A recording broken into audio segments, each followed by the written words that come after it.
Kilala mo ba si Dr. Jose Rizal? Isang dakilang Pilipino lumaban gamit ang pagsusulat upang imulat tayong mga Pilipino sa tama. Ating tuklasin ang kanyang mga nagawa para sa Pilipinas gamit ang kanyang dugo, pawis at luha.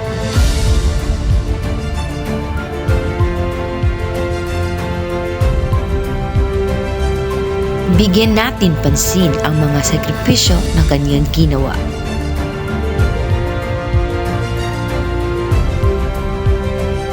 Naniniwala siya sa isang kasabihan, ang kabataan ang pag-asa ng bayan.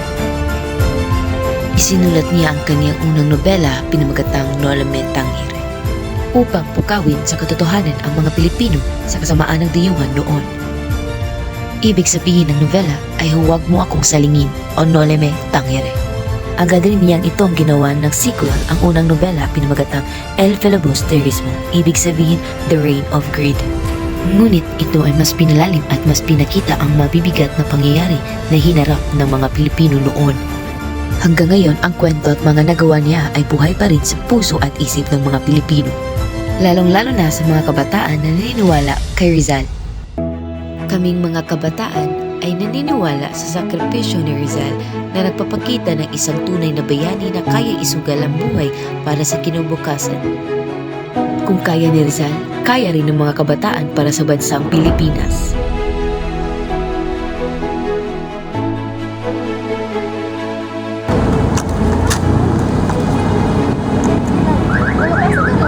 Oo, napakaganda ng ginawang at sinulat ni Rizal ng Noleme Tangere. Alam mo ba kung bakit sinulat ito ni Rizal? Basahin mo ito hanggang matapos mo. Napakaganda ng storya na ito. Talagang tinuturuan tayo mga Pilipino na lumaban at maging isang responsable Pilipino. Basahin mo Sa paglipas ng henerasyon, ang dugong Pilipino ay hindi kinalilimutan. dahil kay Rizal na kami natin ang kalayaan ng Pilipinas. Mabuhay ang kinabukasan ng Pilipinas. Ayon kay Rizal, ang edukasyon ay mahalagang matamasa ng mga kabataan para sa magandang kinabukasan. Hanggang mayroong oras, may pag-asa sa edukasyon. Kaya bilang mag-aaral at kabataan, oras na naming bigyan pansin ang mahalaga kundi ang edukasyon.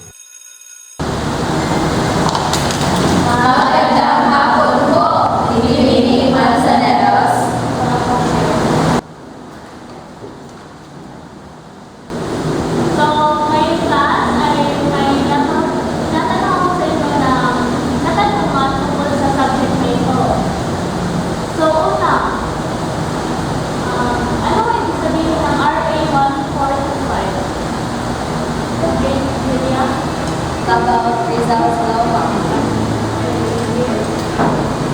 Ang law na ito, it requires private and public sectors na mag-undergo to have a subject like kasi bilang estudyante, dapat talaga mag-aral. Mahalagang pag-aralan ito upang malaman natin ang history at ang buhay ng Rizal. Upang nagulong kayo ng kaalaman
values na aming ang i-adapt bilang isang Pilipino.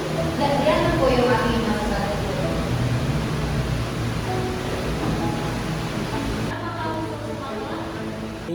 At ang natutunan ko po sa asignaturang ito ay ang pagpapahalaga sa edukasyon. Dahil ika nga ni Jose Rizal, ang kabataan ng pag-asa ng bayan. Dahil sa kanyang pusigidong matuto, ay napadpad siya sa ibang bansa at nagitong dahilan upang mapalawak ang kanyang kaalaman sa larangan ng politika. Natutunan ko rin po ang kahalaga ng ating kalayaan dahil hindi natin ito matatamasa kung hindi dahil sa kanya. Binimis niya ang kanyang buhay upang makamita natin ang ating kalayaan. Kaya nararapat lamang na bigyan natin siya ng pugay. Lahat ng iyong sagot ay tama. Mahalaga talaga na pag-aralan natin kung ano ang mga kasaysayan at mga pangyayari noon, lalo na sa buhay ni Rizal. Para magkaroon tayo ng kaalaman sa mga sakripisyo ng mga tao noong panahon. So yun lamang ang ating subject for today. Kaya, si Rizal ay emblem ng kabataan. Kaya kami mga guro ay di sumusuko na tulungan ang mga kabataan dahil ang kabataan ay ang pag-asa ng bayan. Pinakikita ni Dr. Serzal na walang hanggang ang kaniyang mga isinusulat. Binigyan niya ng boses ang Pilipino noon hanggang ngayon para sa kinabukasan ng Pilipinas.